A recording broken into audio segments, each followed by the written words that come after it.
के सभी साथियों को मेरा नमस्कार। साथियों, आज एक विशेष चर्चा हेतु मैं लाइव आया हूं। उसमें 3-4 मुद्दों पे मुझे डिस्कशन करना है। सबसे पहले तो मैं डिस्कशन करूंगा आज जो हमने याचिका लगाई थी वेटिंग साथियों के लिए, उसकी आज सुनवाई हुई, जिसका कोर्ट रूम का जो वीडियो था वो हम वायरल कर चुके हैं। जो हमारा टेलीग्राम ग्रुप है, जो सबसे बड़ा टेलीग्राम ग्रुप है वेटिंग साथियों का, उस पर हम डाल चुके हैं। वहां से और भी ग्रुपों में पहुंच चुकी है। उम्मीद है कि सभी तक वो सुनवाई की का जो वीडियो है वो सभी तक पहुंच चुका होगा। तो उसके बारे में कुछ और जानकारी आप सभी साथियों को देनी है। सबसे पहले तो मैं ये कहूंगा कि आज हमारा केस प्रॉपर तरीके से एस्टेब्लिश हो गया। क्या है, न्यायालय में केस को एस्टेब्लिश होने में थोड़ा समय लगता है, या ऐसे कहे उतना आसान नहीं है। एक बार केस एस्टेब्लिश हो जाता है फिर सुनवाई चीजों की होती रहती है, उसमें विशेष अब दिक्कत नहीं आती। तो आज जो मूल चीज थी वो एस्टेब्लिश हुई और बहुत ही शानदार, मैं कहूंगा बहुत मजबूत डिबेट आज हुई है, या ऐसे कहे बहस हुई है, जिसमें हमारा पक्ष जो रखा गया वो बहुत मजबूत तरीके से पक्ष रखा गया। जैसे जो डिविजनल बेंच थी, डिविजनल बेंच मतलब दो जजों की जो बेंच थी, उसने प्रॉपर सुना, अच्छे से सुना और आज कोर्ट से जवाब मांगा है। सॉरी, विभाग से जवाब मांगा है। कोर्ट ने विभाग से आज जवाब मांगा है। हाँ, एक चीज और इसमें बताना चाहूंगा कि यही हम चाहते थे कि न्यायालय से मजबूत तरीके से जवाब मांगा जाए विभाग से, न्यायालय के द्वारा। क्योंकि हम जब जाते हैं विभाग में या अपनी बातें रखते हैं तो वो कहीं ना कहीं उन चीजों को सुनना नहीं चाहते। हम जो पक्ष रखते हैं उसको जुटला के आगे बढ़ना चाहते हैं, लेकिन ऐसा न्यायालय में संभव नहीं है। न्यायालय में जब चीजें रखी जाएंगी, अभी आप लोग मेरी बात को सुने, ठीक है। अभी मैं कमेंट नहीं उठा रहा हूं, मैं थोड़ी देर बाद कमेंट भी उठाऊंगा। हाँ, तो क्या है, वो जवाब ही नहीं देना चाहते। दूसरा, अगर हम नेता मंत्रियों से मिलते हैं, जैसे अभी कुछ समय पहले शिक्षा मंत्री से हमारे साथी मिले थे, तो वो उनको इस मुद्दे की जानकारी ही नहीं है। वो नहीं जानते कि प्रोविजनल वेटिंग क्या होती है, फाइनल वेटिंग क्या होती है, इनमें डिफरेंस क्या है।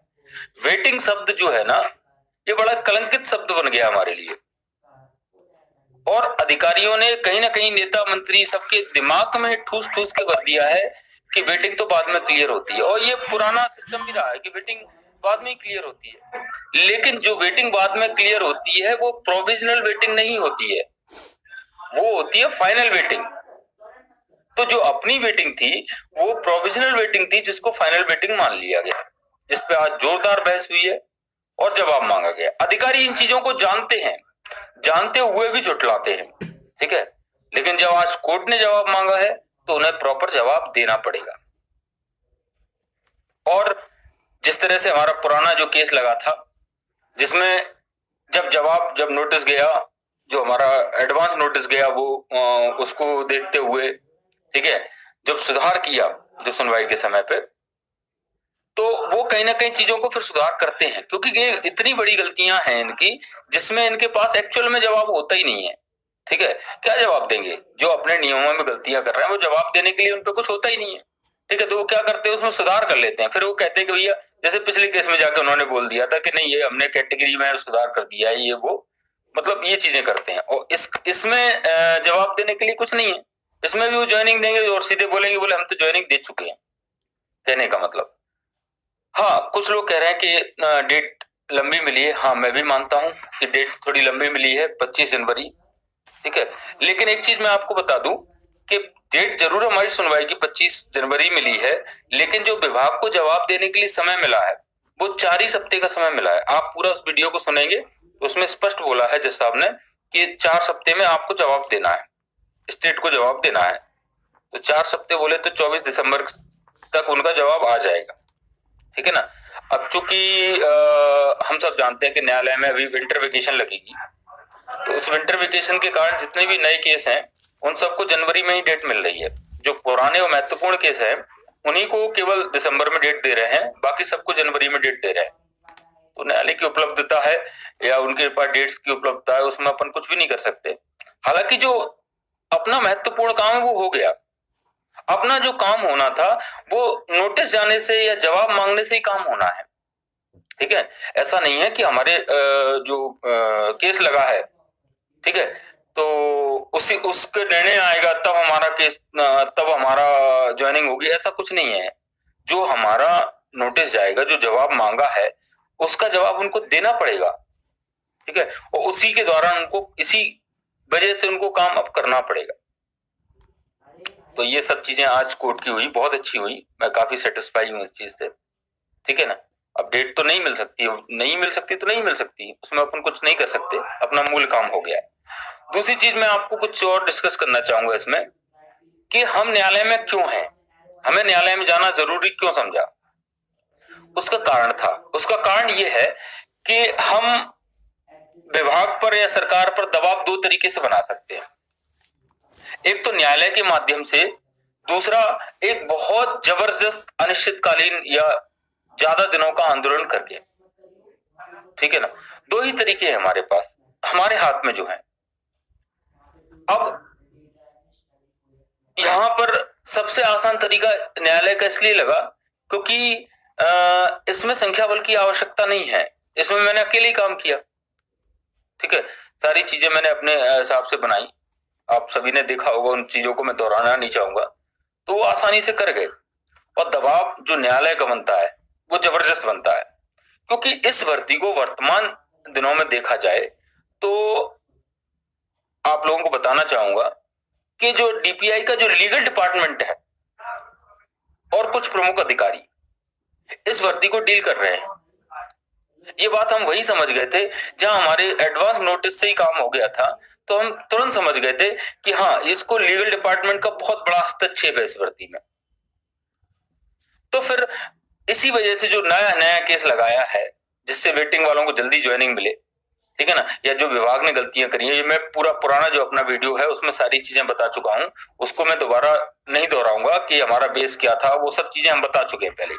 जो लोगों ने नहीं मालूम है वो पुराना वाला वीडियो देख ले, 30 मिनट का जो वीडियो है।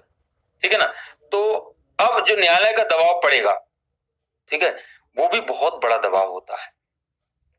ठीक है, और कहीं ना कहीं मेरे मन में ये डर था, और ये हो सकता था कि वेटिंग वालों को ये कहीं ना कहीं टांग ना दें, क्योंकि एक केस जो मजबूत केस है ऑलरेडी चल रहा है 5901 या 3757 कह लो। ठीक है, ओबीसी आरक्षण का जो केस है वो ऑलरेडी चल रहा है। ठीक है, आप सभी को मालूम है कि 5 विषयों में 14% ही दिया है, बाकी 13% को होल्ड रखा है। ठीक है, तो उसमें कैसे क्या वेटिंग क्लियर होगी, ऐसी बहुत सारी समस्याएं थी। ठीक है, तो कहीं ऐसा लग रहा था कि अगर हम न्यायालय में नहीं होते हैं तो जो लोग न्यायालय में हैं, ठीक है, सिर्फ उन्हीं की सुनी जाएगी, हमारी नहीं सुनी जाएगी।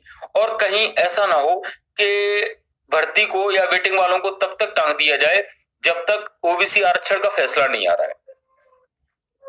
ठीक है, तो उस केस के फैसले तक कहीं टांग न दें, इस वजह से हम लोगों का न्यायालय में होना बहुत जरूरी है, वेटिंग वाले साथियों का न्यायालय में होना बहुत जरूरी है। ठीक है, अच्छा हाँ, एक चीज और मैं बताना चाहूंगा, कुछ लोग ये कहते हैं कि जो प्रवक्ता चेंज हुआ वो अपने आप हो गया। हो सकता है, देखो मैं ऐसा इसलिए नहीं मानता कि अपने आप कोई चीजें कभी नहीं होती है।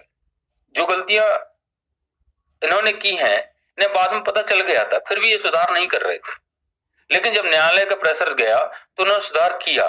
लेकिन सुधार करने में भी इन्होंने एक गलती कर दी कि जो अदर कैटेगरी के लोग, ओबीसी, ईडब्ल्यूएस या एससी के लोग, एसटी के तो लोग इतने मिले ही नहीं है, ठीक है, जो अदर कैटेगरी के लोग हैं जो वास्तव में यूआर में डिजर्व करते हैं, उनको भी उनकी कैटेगरी में भेज दिया। ये गलती इन्होंने कर दी। ठीक है, अगर आप लोग ये सोचते हैं कि ये अपने आप सुधार हो गया है या उनके संज्ञान में लाने से या अभ्यावेदन देने से सुधार हो गया है, तो फिर इस गलती का सुधार उन्होंने क्यों नहीं किया। जो ओबीसी के लोग या ईडब्ल्यूएस के लोग जो यूआर में डिजर्व करते थे, उनको उनको भी उसमें भेज रखा है। ओबीसी के साथियों ने या ईडब्ल्यूएस के साथियों ने बहुत प्रयास किया इसके लिए, अभ्यावेदन भी दिया।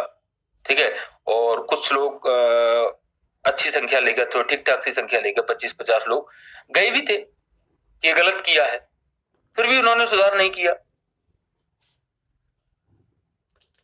ठीक है ना।